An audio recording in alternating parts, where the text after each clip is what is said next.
104.7 The Cave. KKLH, Marshfield, Springfield. A proud member of the Kansas City Chiefs radio network. Touchdown, Kansas City! Now, it's time for Ned Talk. Yep, here we are again on another Sunday. And the first thing that we have to go over with last week's game is how wrong can Ned Reynolds possibly be? Oh, the Chiefs will never get blown out. What happened? They got blown out. Well, the first thing is for you to identify yourself. Well, I'm Joe Westen. I'm the guy that gives Ned a hard time. I don't give you that hard of a time, but when you make those proclamations, I always think, uh-oh, here we go. And they got blown out. I'm going to make another proclamation today, too, so we'll hold our vituperative reaction to that. Okay. So, Ned Reynolds, I'm Joe Westen. John Oliver with us today. How are you, John? I'm doing well. I went to the game, and I'm recovering from the long October that I spent up there. John's got a little PTSD after last week's game. All right, let's unpack a lot of what we saw. First of all, let's get everybody caught up on the news. Daniel Sorensen, who is a fan favorite. There's so many people that come up to me and go, Daniel Sorensen, man, because he makes big plays. But he got burned 3 times in the game. He's been benched today, and Juan Thornhill will start today's game for the Kansas City Chiefs. It's a little depressing, Ned, when the Chiefs can't stop the run, and last week they obviously couldn't stop the big play either. Well, Buffalo is really not essentially a running team, and yet they had a pretty good level of stats in there. Same thing will happen today. The Washington football team is Antonio Gibson's a good running back, but not a great one. But that's exactly what Washington will try to do. It isn't so much the rushing defense; it's the defensive backfield. They do need to tighten up. There's no tangible reason for saying this. You can't see it as such, other than the perception. I'm afraid Honey Badger may have lost that half a step as well as some of the others back there because they are not playing very well. Is Washington a good enough team to take advantage of that? No, I don't think so.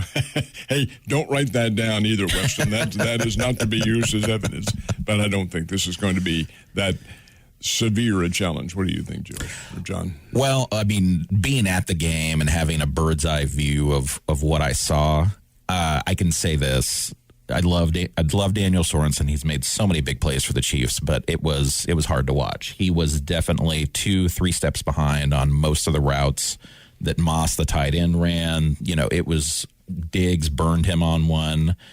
It was hard to watch, and I think they made the right decision by benching him. I know it might not be popular because, Joe, like you said, he is a fan favorite, and I think there's still a place for him. He can, still help out on special teams and that sort of thing, but I just don't think he's right for the secondary any longer. Keep in mind now, when you say fan favorite, he had been, Dirty Dan and all this sort of thing because of some big plays he'd made. But last week when he got torched, it was rather obvious to all concerned because if you read some of the comments on the Chiefs website and things like that, hey, the guy doesn't have it. He cost us and all this sort of thing. Well, that's not the case. He didn't cost anybody, but he was not up to the challenge. He was not at all. Well, let's talk about this for a second because the big knock on the Chiefs has been the run defense. But last week, and Buffalo's a very good football team. They're a Super Bowl caliber football team. Mm-hmm. What do the Chiefs do to fix what is now not a small problem? It's a huge problem. Because they can't stop the pass, they can't stop the run. There's a lot of guys on that defense that are banged up, not able to get in there and play. And, I feel like we're almost, and I've had a couple of Chiefs fans say this to me, where we were the Super Bowl winning season when they were saying, if such and such comes back, if it'll all be okay there. I don't think that this is going to be okay when Frank Clark and those guys are all healthy. I think that there's still major problems here. Chris Jones won't even play today. Yeah. He is out. He has this lingering wrist injury.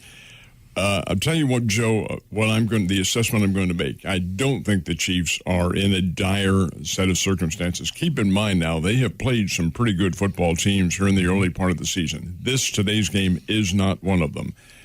Next week, it's the Giants they play next week, they aren't one of them. There'll be some other tougher assignments coming up, but now we're into a differing portion of the season. If the Chiefs struggle today against this team, even with the game being in the Capitol at FedEx Field, if the Chiefs struggle with this one, then yes, I think there is cause for some concern. Bringing some players back, a guy like Chris Jones, although he hasn't, even when healthy, hasn't been particularly effective at this new position. They do have some distinct liabilities on this team, but these are liabilities that I think there's a resolution to them. And maybe it's a change in philosophical approach. As you were pointing out earlier on the diagram, I think maybe they need to change their defensive scheme somewhere along the line. John made a very interesting point about Josh Gordon leaping as high as he's ever seen a human being in that one catch. That's great that it's on offense. Right. You need somebody on defense. The offense is going to come together. Mahomes will make sure that happens. But defensively, you've got to have a leader out there on the field in every single respect. Matthew has been that leader, but he's also got to do it himself. Yes. And the others have to follow suit. I think, again, I don't think today will be a pendulum swing unless Kansas City struggles, and then I do think you have some problems. Yep. Well, going into this game, let me point this out. The Chiefs and the team from Washington both have the same record, 2-3, which is a little bit of a surprise. Well, in a sense, Washington has a win over the Atlanta Falcons and another one over, and I've forgotten who else they beat. But they lost big time to New Orleans. Now, 33-22 is not a big time score, but New Orleans isn't very good. And you lose to them at home. Then you lose. They lost to Buffalo Bills, huge, 43-20. I think the final score was something like that. Yeah, they're 2-3, but you have a QB, Taylor Heineke, who nobody's ever heard of before, in his second year, first time as a starting quarterback. And you do have some weapons on the offense, but you have a very, very flimsy defense, and it just falls into Kansas City's lap, I think, as to being a game in which they can get some things done. John, what do you think? A couple of things that I've observed. And I mean, I hear people say, with Jones out this week, well, when we get him back, well, he's been there. And I'm not saying this to be funny, to be crass or anything. I haven't heard his name called all year in watching the games. And it's a big problem. That's your pass rusher. And, I know it's a position move this year, but at the same time, you just don't hear his name called. With Sorensen, I think the replacement is Juan Thornhill.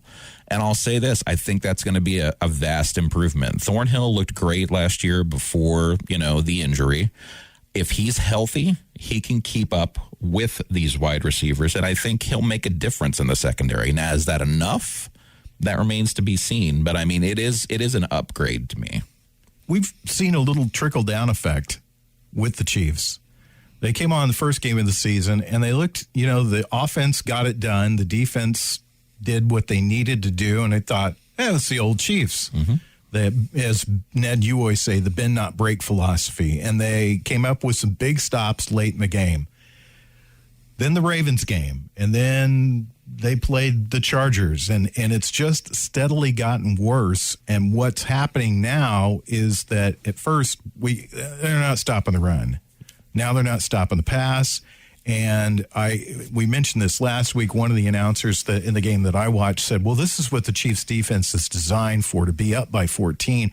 And now what you're seeing is the Chiefs are in that situation. They get into a very predictable offensive pattern, and that's causing a great deal of turnovers, and that's causing the offense to now look out of sync. Well, we're looking back at a little bit of history, and 2 years ago, you might remember in the playoffs, the Chiefs were behind I think it was the Houston Texans, if I remember correctly, 24-0 at one time, and came back in a snap of the fingers. Well, the casual fan thinks, well, they can do that again, of course, anytime.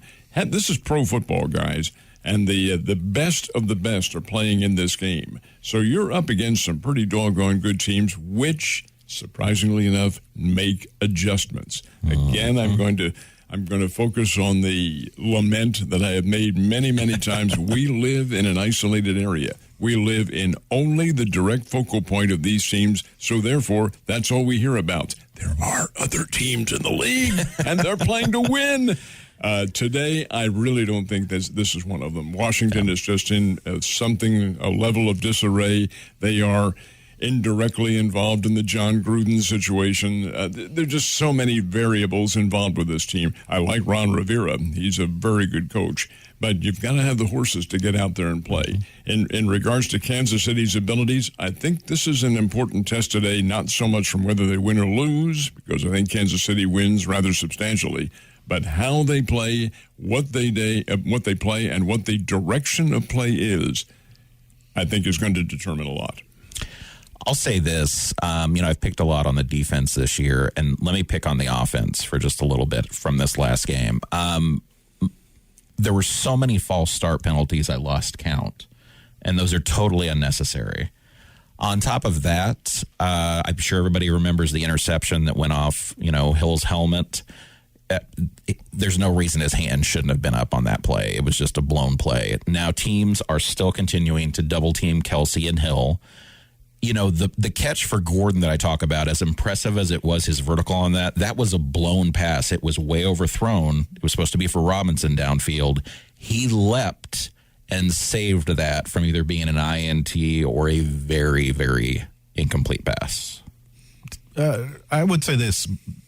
Patrick Mahomes does not look like himself. Not at all. He does not look comfortable, and it looks to me like he is trying to take the game on his shoulders and win it with each and every drive down the field. And there's a lot of pressure on that team. If you feel like the defense is going to give up a score every time, then the offense it feels that pressure. The offense sees that they have to go out and they have to be perfect and they have to score every time they have the ball. You're listening to Ned Talk on 104.7 The Cave, your local live sports talk show. Ned, it is making me very, very nervous that you're chalking this game up today to the Chiefs already, because you thought the Chiefs would beat the Bills last week. You also said the Chiefs won't get blown out.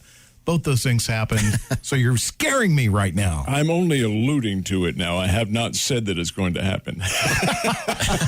I'll tell you exactly why Mahomes is playing the way he is. And this is, again, I haven't interviewed the man or anything of that nature, so there's really no way of knowing it, nor would he admit to this. But this is a new offensive line. Yes, they are veteran players, but they are all new. Tooney in there with his injury. You have Louis Niang, who sat out all of last year. Orlando Brown, who's new. Creed Humphrey from Oklahoma, who's a rookie. Mm-hmm. No wonder Mahomes doesn't have a whole lot of confidence in this line, because he hasn't worked with them over a great period of time as he had with some of the others. And it's a learning experience, I think, for everybody. And then you run into the problem of these newcomers in there. Yeah, they come in with great pedigree, but are they able to handle the complicated playbook that Kansas City has? Offensive linemen, folks, aren't just there to stand up and block. They have certain specific assignments they have to follow, and it's a rather complicated one. Maybe that hasn't taken effect. I think there are a lot of variables that we do not know, and Tooney has been injured himself. I think he plays today, although he's listed as questionable. But there are, again, a number of factors that have to be taken into consideration here. It is a team, in all honesty, Joe, that is, I will tell you, my perception of them is that they are not together. They're not playing as a unit. It is not cohesive, consistent football as it has been in the past. But that is not to say that it can't be corrected. However, again, I'm going to reiterate, if the Chiefs struggle in this one today, they shouldn't, but if they do, then I think there may be some cause for concern for the rest of the season. They just flashed a statistic up on the screen that said the Chiefs are giving up nearly 7.5 yards per play on offense. Yes.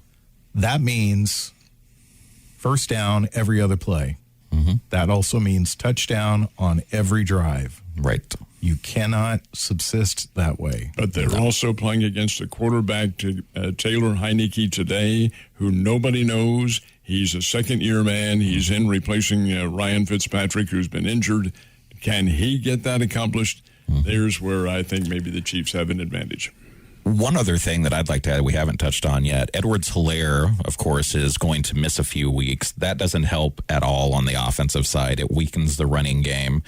And I don't know how much of this was televised, but the scariest part to me about that injury, you could tell he was hurt. They were the other players were immediately on him. I don't know if they showed Patrick Mahomes on the broadcast, but he was leaping, waving for the medics to get in, and you knew it was bad at that point. I'm glad it's still a severe injury, but it looked much, much worse on the field, and especially by Mahomes' reaction. Let's talk about the injuries right now, because it's a growing story for the Chiefs. Hilaire is on the injured reserve list. Tyreek Hill will play today, but he's questionable. Blake Bell is out. Joe Tooney is questionable, but should play today. Chris Jones is out. Anthony Hitchens, questionable. Javarius Ward is out. That's 2 of your 3 linebackers right there, questionable or out. So a lot of big names on the defense and the offense out. Defense, even if those guys are back, the Chiefs defense looks slow. Remember now, when you're in the draft, a lot of folks, and the media is very much guilty of this. You look at who the first and second rounds and the big names and all that. Folks, with the pro football team, you're also, and it's a key part of the draft, you're drafting for depth. And I'm not sure the Chiefs have ever really consistently done that. Their depth factor is very much in question. But, Joe, you make an interesting point, too. Even when their starters are in there, that defensive backfield and, defense, period, has been very, very much in question. So then what do? Well, you look for the leader, Mr. Spagnuolo, who was brought in here as the savior of the defense. And is he? Because one of the worst defenses in the past 20 years in National Football League was the 2013 New Orleans Saints. They were giving up beaucoup amounts of yardage. And who was their defensive coach? On the sidelines with Kansas City right now. This is, by statistics, the worst defense that the NFL has seen in close to the worst in 71 years. They referred to the Colts in 1950 giving up slightly more yardage than the Chiefs give up. And you have to win on both sides of the ball if you're going to win the game. And the Chiefs' blueprint has been to get up early on teams. So I think the first thing that they need to do is stop deferring, take the ball right away, go down the field, put the pressure on the other team right away. Maybe take a little pressure off the defense. But again, if the offense feels the pressure, and John said it watching the game, the offense looks out of sync, don't you think? Well, a case in point. You say they need to get that ball and march right down the field. That's what they did with the Bills last week, only it took them 15 plays to do it, and all they got was a field goal out of it. Now, that tells you something right there. As a matter of fact, watching the game in the comfort of my bedroom. I would have preferred. Were you laying in bed while you were watching that? I was, yes. All right, indeed. okay. I'd written my scripts, and we were all set to go. Just for some visual imagery out there, we're supposed to paint a picture. Well, it is not a pretty picture, believe me. Oh, Lord. But the fact is, when I watched them go, boy, this is a really methodical drive. And, it doesn't usually take the Chiefs 15 plays. And then when they ended with a field goal, oh, boy, that is not good. That seems to happen a lot. Yeah. It does. Yeah, it seems to happen a lot that they end with the field goal. So quickly, I asked you this question this week, and you said no, but let's go around here really quickly and ask, is it time to push the panic button? No. You don't think so? No. Why not? Well, for one thing, this game coming up today, I think is going to maybe not solve a lot of problems, but ease them, because I think Kansas City really has a pretty good performance. This Washington team just simply is not of the capabilities of the Kansas City Chiefs. So I think that will maybe mask or at least soothe some of the anxiety that is going on right now. Again, I'll add this as a footnote, though, or a little addendum to it. If the Chiefs don't have a good game today, then yes, I think there is time to maybe get that panic button and look at it. And after all, Joe, we're not even at the halfway point of the season yet. Right. It's not even there. What do you think, John? I think it's a concern. I don't know that I hit the panic button. Lost in all the negativity on this, there were 2 bright spots last week. Nick Bolton looked really good on defense. He was the only one that was consistently making stops.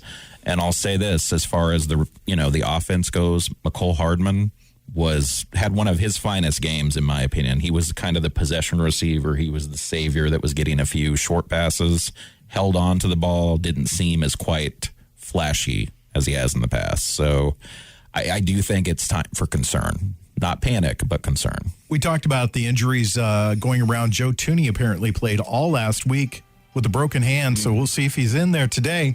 It's Ned Talk on 104.7 The Cave.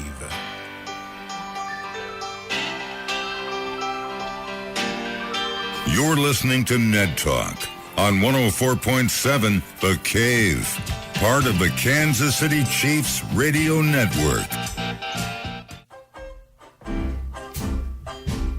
Back to Ned Talk on 104.7 The Cave, a proud member of the Kansas City Chiefs Radio Network.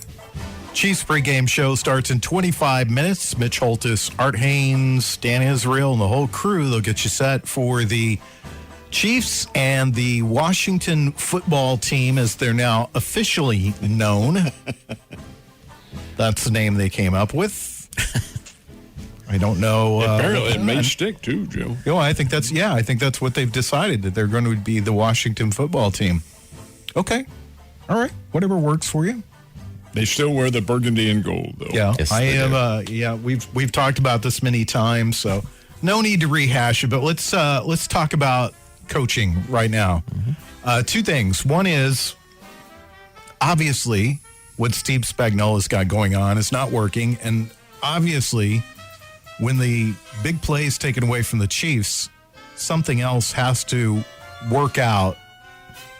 What's Andy Reid and Steve Spagnuolo do? What did they do this week?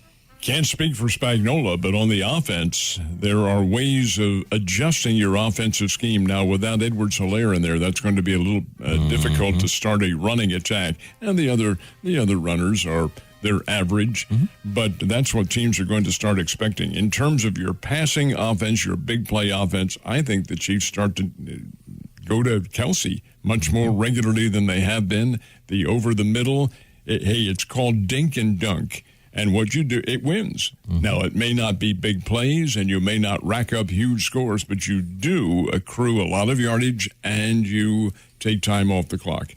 And you keep your offense out on the field capable of coming up with a big play. But to consistently go for it, no, I can't buy that. Mahomes has had great success this year and in the past with rolling out on apparent panic plays and finding a Tyreek Hill and other key receivers downfield, as Sammy Watkins when he was with the team. But those guys weren't double-teamed. They are now. And that facet of his attack has been taken away from them. When you blitz Patrick Mahomes, their line is constructed in such a way as to allow him to break free out of that pocket and run because he can scramble. But you're taking a big chance with him carrying the ball. He's your leader on the field. You don't want that to happen on a regular basis. And last week, he led the team in rushing with 61 yards. Yes, he did. You can't have that. It does not work. So perhaps some changing of the offensive scheme needs to be done. And on defense, other than a host of new players, I don't know what the answer is. Well, when you look at most NFL teams, two things are said about each side of the ball. One is guys in the offensive line love to run block because they're the aggressor when they do that. When they pass block, they're being bull rushed. Guys in the defensive line, they love to rush the passer. The Chiefs are in a very predictable situation going into this game. Not just in games that they play, but going into this game with Helaire out. And I don't think they're using Helaire as much as they should. I don't think that they're establishing any sort of run game. But it's difficult because sometimes Hilaire's not, let me say this, and it may upset people. He's an average running back. He average to below average running back. He's not had the big numbers of a running back that you would expect to see that's going to scare a defensive team into thinking, well, they could give it to him, because the Chiefs eventually go completely away from running and go completely to pass. He's not a Derrick Henry. There's no question about that. And he's not a very big guy. He's 5'8", 5'9", somewhere around there. Although over 200 pounds, he's a powerful kid. But no, he's not going to get that big bull-like rushes that rushing teams expect. But that's not the Kansas City offensive scheme. They're not running. They're not built to run. They're built for the pass. That's why I say, hey, throw the sideline patterns, the over the middle pattern. You've got Kelsey, who's an all-pro tight end, still is just very tough. Did get shaken up a little bit for the first time that I can even remember Kelsey being shaken up. I think he may have taken a blow to the head or something of that caliber. But the fact is, he is there. He's a good receiver, and the Chiefs can build their scheme around that as opposed to going for those big plays. Let's talk about this a little bit. When he was here, Mitch Holthus was very high on Noah Gray. He hasn't played at all, to my knowledge. Yeah. Could you see the possibility of the Chiefs maybe going to a 2 tight end offense, giving them another passing? Well, they do tight have end. that with Blake Bell, but he's not going to play today. But could you see that with Noah Gray? Well, probably not, because he doesn't have the experience, doesn't have the game experience of getting in there. How do you get that, though? Well, but not at midseason. You get it in the exhibitions and in the practice. That I haven't seen his name boosted to the forefront as such, so I don't think that's going to happen. Kelsey will be the tight end, and Blake Bell, of course, would be the other one. But the fact is, I think they do need to concentrate a little bit more on the outs, the sideline patterns, because you do have the receivers who can get that done. You mentioned last week when we talked about changing philosophies, and you said, nope, too soon, and ego's involved. Do you think ego on the other side of this is starting to get involved? I mean, do you think at some point everybody's sitting in office with Andy Reid and he said, what the hell? What are we doing? Let's do something different.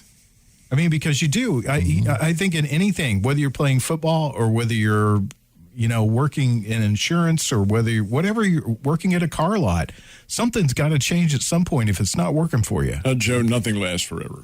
Yeah. There's no question about that. You could almost predict that this would happen. It happened to the St. Louis Rams when they won the Super Bowl. The next year they played in the Super Bowl and lost, and then a precipitous downhill to where they moved. Well, that's not going to happen to the Chiefs, but we did see winning the Super Bowl, losing it decisively last year, not in a close game, and now this year getting off to a slow start. Maybe this is all part of the rhythm of pro football, because again, we have to point out, we have on many, many occasions, these are all top-notch football players with every team in the entire league, even the worst ones, even the Washington Nationals. Washington Nationals. I was going to call them the Washington Nationals. That's the baseball team. Even the Washington football team. Come on, you've got good players out there. These are guys who can rally to the cause. So it is a circumstance in which adjustments are made. You have other smart people out there making your formulas as to what's going to happen. It's part of the metamorphosis of the game. Everybody loves playing armchair quarterback and armchair head coach, and obviously I just played some there for a few minutes. But what do you think, John? It's funny you bring that up, because that's exactly what I was going to talk about. I'm by no means an NFL head coach. I don't claim to be, but I do know what Ned's talking about is the rest of the league does always catch up to everybody. To me, the only way the Chiefs are going to turn things around is you do have to change up the offensive scheme. I would go so far as to say the Chiefs have one of the most athletic receiving corps in the history of football. Yeah. You have Robinson, Pringle, Hardman, Hill, Kelsey, Gordon. So for a while, I know the big pass is sexy and that's what everybody likes. But with them double teaming Kelsey and Hill so much, you can't double team the other 3 receivers that are out there.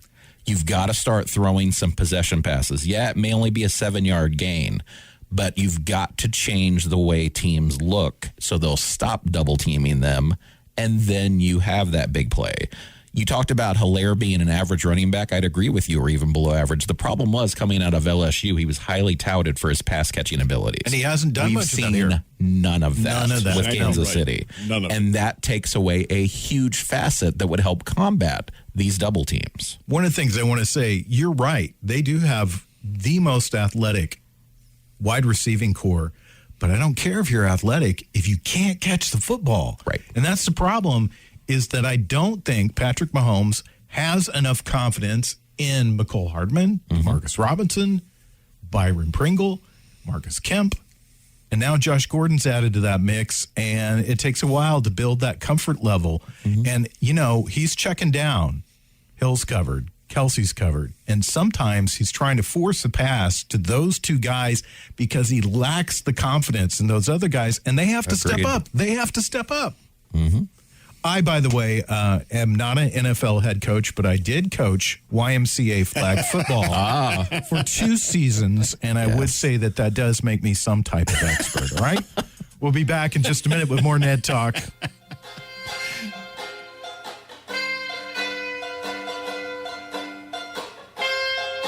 You're listening to Ned Talk on 104.7 The Cave, part of the Kansas City Chiefs Radio Network. Back to Ned Talk on 104.7 The Cave, a proud member of the Kansas City Chiefs Radio Network. About 20 minutes away from the start of the Chiefs Pregame show. We do our little telecast here, our little rascals telecast that we do here. We put on a show for everybody. Let's talk about, we talked about Andy Reid and Steve Spagnuolo maybe having a bad week. There's another coach that had a really bad week. John Gruden. Yeah. So, what's your thoughts? This story developed last Friday, a week ago, and some emails where he made disparaging remarks about a particular person. And then over the weekend, I heard a lot of support for John Gruden. Mike Tirico had said that he'd worked with John Gruden on the Monday Night Football. Never seen an ounce of racism out of him. Mm-hmm. Even Tony Dungy came to his support and said, these comments are wrong. He's apologized for them. Let's move on. Sunday, Gruden said, I don't want to talk about this anymore. I said, I'm sorry. It was wrong. I shouldn't have done it. And then more emails popped up on Monday. And on Tuesday, he's gone. Mm-hmm. Gone by his own decision because of he knew also what else was probably going to be forthcoming from this. And it isn't just those remarks of 10 years ago. There have been a whole litany of them made since then, and it all involves the Washington football team's investigation. I view it, obviously, they're wrong comments. I'm not sure that I'm going to tell you that they're racist. They're more a personal destruction of an individual as opposed to being racist. The individual involved was African-American, yes, but does that necessarily pinpoint a guy as being racist? No, you can say the same thing about us, and in fact has been. Yep. but you don't make comments like that. It just is not socially acceptable. The other point there, and I'm not defending anything, but where does your privacy allowances in this country and your right to voice an opinion? We do all live under the Constitution of the United States. Mm-hmm. Yeah, and I agree with that part. I mean, I think this could turn into a big witch hunt with private emails being leaked publicly. I do have a pretty strong opinion about John Gruden. Did you just make a slip there? Yeah, I don't know. Anyway, Gruden is not a very good person. I've determined that in my life. I've seen his mannerisms. I've heard stories. Here's the problem I have with Gruden. He was on the Ring of Honor, of course, in Tampa Bay for bringing that Super Bowl home. Well, a lot of people can bring a Super Bowl home when they inherit a very good coach's team, and the talent's already there, and the will to win's already there.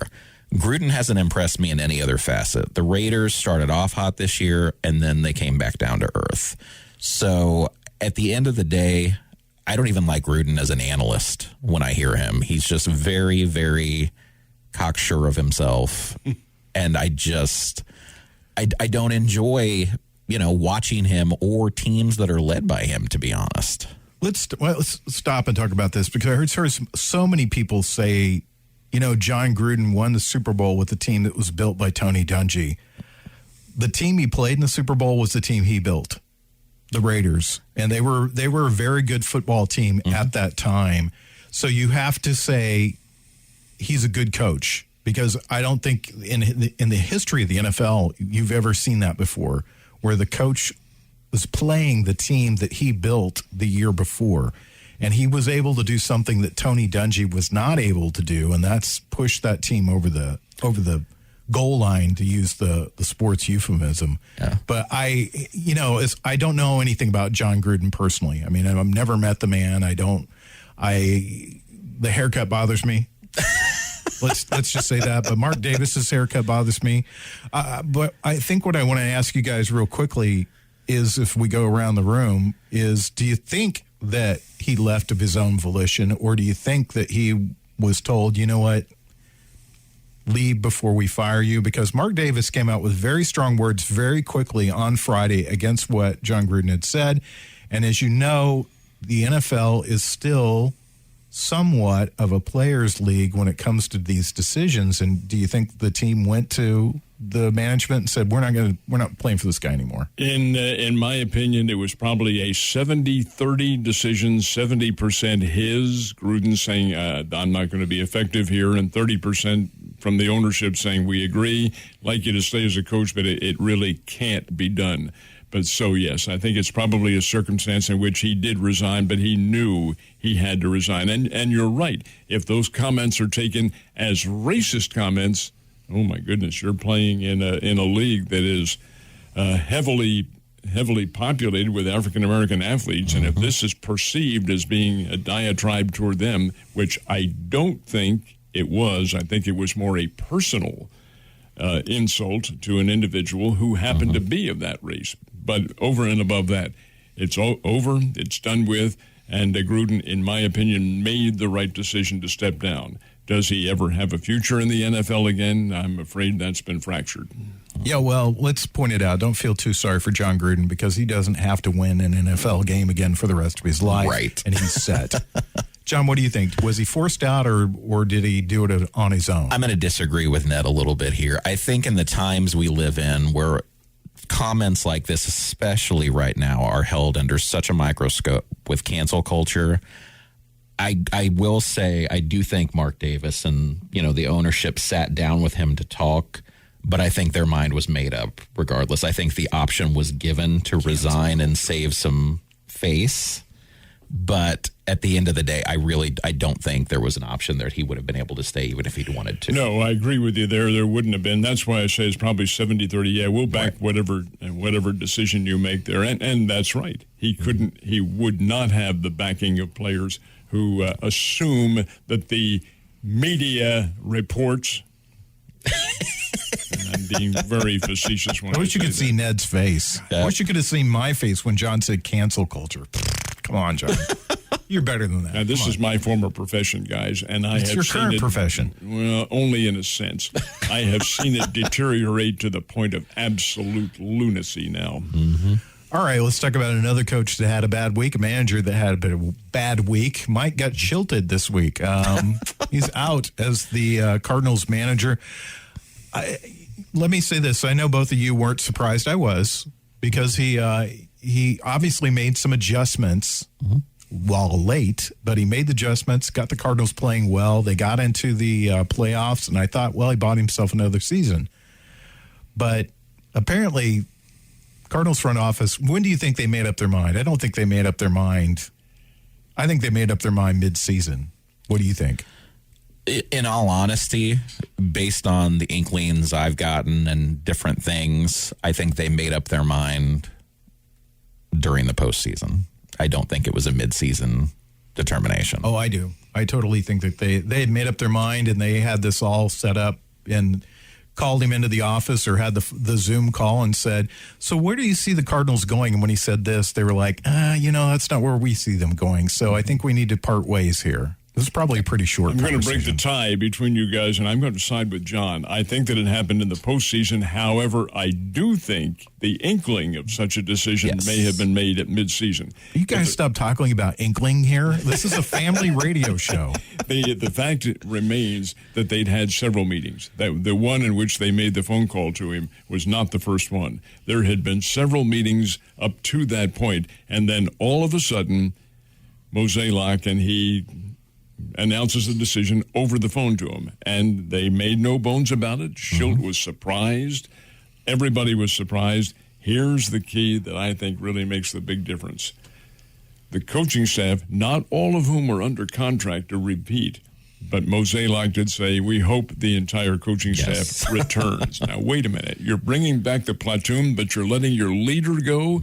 There's something that's happened. Yes, the direction of the team may have been very much in question.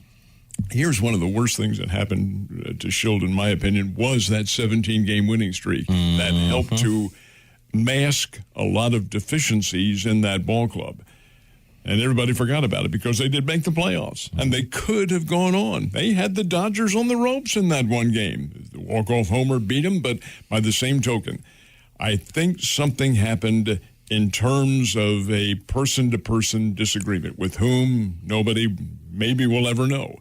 But something certainly happened because decisions that involve leadership are not made in that context in which you're overthrown. Sorry, we're going to let you go. No, you bring the person in, talk with them, have discussions and all that sort of thing, and that apparently did not happen. I'm not surprised about the coaching decision because it is common in Major League Baseball now that the manager gets to choose one coach and the rest is hired by the GM. And typically it's the bench coach that gets chosen by the manager, and then after that everybody else is chosen by the GM. So they're all Mizalak's guys. That's the point. Yeah. That's the point I'm trying to make. There's certainly a major chasm between everybody involved. Yeah. And you guys are dead wrong, and I control the microphone, so I am right. We'll be back with our picks coming up next.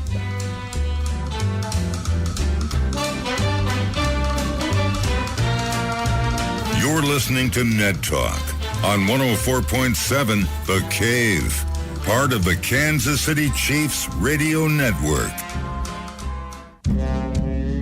Back to Ned Talk on 104.7 The Cave. A proud member of the Kansas City Chiefs Radio Network. 5 minutes to the start of the pregame show. I'm Joe Westen, joined by Ned Reynolds, John Oliver, Josh Roberts chimed in via text, and he said, panic time. Already. No, issues not fixable. No. So, Josh, you're wrong, man. You're not here to defend it. yeah, get your head out of the clouds, man. What are you smoking over there? All right, let's don't be literal now. let's talk about our players of the week. It's brought to you by Morrison Webster and Carlton. Ned. My player of the week will be Josh Allen of the Buffalo Bills. I think he absolutely owned that game last week against the Chiefs, and while it's not a Chief, I do have to go with him. What do you think? I'll go with Derrick Henry. I mean, we've gotten complacent with him. Like, what he's doing is historic, and I think the fact he's on pace for over 2,000 yards again, you may not see anybody like this in a long time. Let me make a correction, too. I talked about the Giants being their next game. It's not. It's Tennessee. Oh, it's Tennessee. Tennessee Right. Titans, yeah. Yeah, we talk about winning the season in quarters. So far, this quarter of the season, they are 1-1. They could very easily go 2-2 this quarter of the season because they face Derrick Henry. So Kyler Murray is going to be my pick. He's having a great season so far. He's having a fantastic season. All right, it's that time where we embarrass ourselves and we make our pick for today's game. Let me point out, so far this season, I am 4-1. Now, granted, some of those picks have been, shall we say, less than reputable, but that's my record, and I'm sticking to it. Ned, you've made it perfectly clear how you stand today, but let's hear it officially. Really feel like Kansas City does not get the distinct challenge that they really need to make a determination as to what's going to happen, unless they struggle. If the Chiefs struggle against this team, the Washington football team, then I think there's cause for concern. I do not think the Chiefs will struggle today. I think they win it. I think they win it big. I'm going to give Kansas City the victory 38-14. If they struggle today, does Steve Spagnuolo have a job on Monday? I can't imagine, Joe, that a change of that caliber would be made even this year. I remember that 2 years ago when there were all the complaints, the defensive coach was let go at the end of the season. And he was a good coach. He coached at the U.S. Military Academy and the NFL. In Spagnuolo's case, no. I don't think he would. No knee-jerk reaction there. Where's Gunther Cunningham when you need him? No longer living, unfortunately. Well, let's do something about that. It's alive. All right, John, what's your pick for today's game? I will say this. The Chiefs are a team that's very motivated. And even as rough as it's been, I think they will look at this as a statement game. So I do think they will win. This is, as Ned said, it's the Washington football team. This isn't probably a contender. And I think they'll win I'll make it a little closer, Ned. I think it's going to be 28-17 because I think they'll get up big early in the first half, and then Washington will get some kind of trash time, a touchdown and a field goal here and there. All right, my pick, the winner pick. I think I picked the Chiefs, but I'm going to pick them in a very close game. Okay. Because I don't think I think their defense is so historically bad. I mean, and statistically, it backs me up that they're historically bad, that this game will be a lot closer than Chiefs fans will even feel comfortable with. So I'm going to go 31-28. Butker field goal wins the game. Bold. That's what he wants. What is the color of his T-shirt that he's wearing? It happens to be, ladies and gentlemen, burgundy. And what is the color of the Washington football team? Burgundy. It's burgundy. I'm wearing red. This is red. That's not red. This is red. Burgundy. Are you colorblind in your old age? I've been a participant in wine that color. What color is this, John? It's not blue. Stop doing that. We'll see you guys next week. The pregame show starts now.